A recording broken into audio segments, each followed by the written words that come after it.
Hello, Africa. I thank you very much for joining me, and this is Sci Tech. It's right here on Africanews, and I am Ignatius Ano. So what are we talking about today? Let me begin by telling you a secret, okay? It's just between the both of us. I was terrible at science and maths as a young boy for many parts of my life in school. And I also know that many of you, if you're being very honest today, were just like me. There was just something about maths that I feared and science, and this literally made me feel sick in the stomach.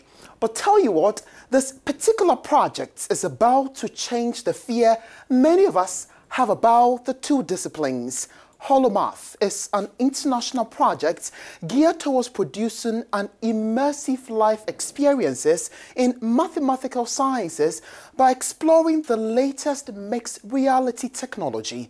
It is the very first project using state-of-the-art technology for scientific knowledge transfer in a museum environment and on a large scale. The exercise needs a human guide and virtual avatars.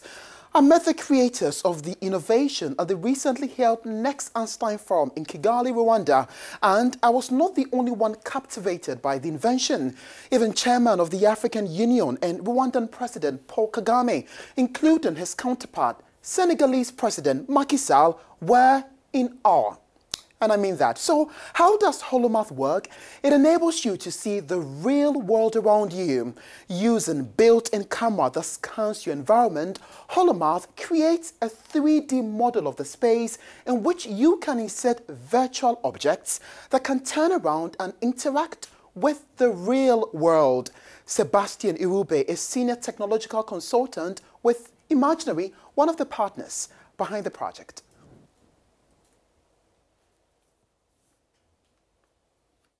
So the essence is to bring mathematics and science communication to everybody, everywhere if we can, in a way that can have a high impact and that can make people not feel afraid of approaching science, and that can hopefully enable them to understand it in a new way.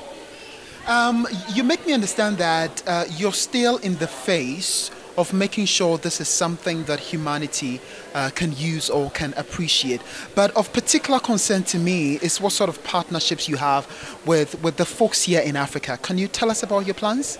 Well, what you have right now, like the project is an international collaboration between several entities, companies, institutions. We don't have any partnership with any institution here in Africa. We would be more than happy to have it. At the stage that we are in, we definitely need some very special skills that have to do with knowing how to present science, or high mathematical skills, or development for augmented reality platforms. But I don't see why we could not partner with any entity, university or company here in the continent that, for example, could help us develop localized contents that can use this same platform. Ube also said he's positive of finding the right partnerships on the continent for this spectacular Holo-Math project. What I think is that, first, the fact that we are here now, that we were invited by AIMS and the Next Einstein Initiative to participate in the forum, in the global gathering, is already a display of this kind of support, because we are here showing it and we are able to interact with lots of people from lots of countries, and hopefully we will find some of them that can collaborate in one way or another. Thank you. No, thank you. Okay, so let's move into some other sector that I'm sure you'll be thrilled by. And space tourism has been done before, but this may well be the very first luxury hotel into space. A 12-night stay at this luxurious space hotel will cost some $9.5 million per person. A US startup company, Orion Span, has announced that the Aurora station will operate as the first luxury hotel in space. The exclusive hotel will host 6 people at a time, including 2 crew members. Space travelers will enjoy a completely authentic, once-in-a-lifetime astronaut experience with extraordinary adventure during their 12-day journey.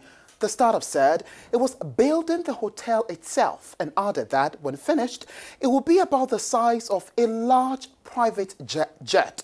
Deposits are now being accepted for a future stay on Aurora Station, scheduled to launch in late 2021 and host first guests in 2022. The fully refundable deposits is $80,000 per person and can be reserved online. And that's all I have for you right here on Sci Tech. On Africanews on the morning call, make sure to follow the conversation on Twitter using the hashtag at the morning call. Follow me as well at Ignatius. And let me hand you over to the Queens. That's Queen Hanan and Queen Barbara, who have the rest of the morning call.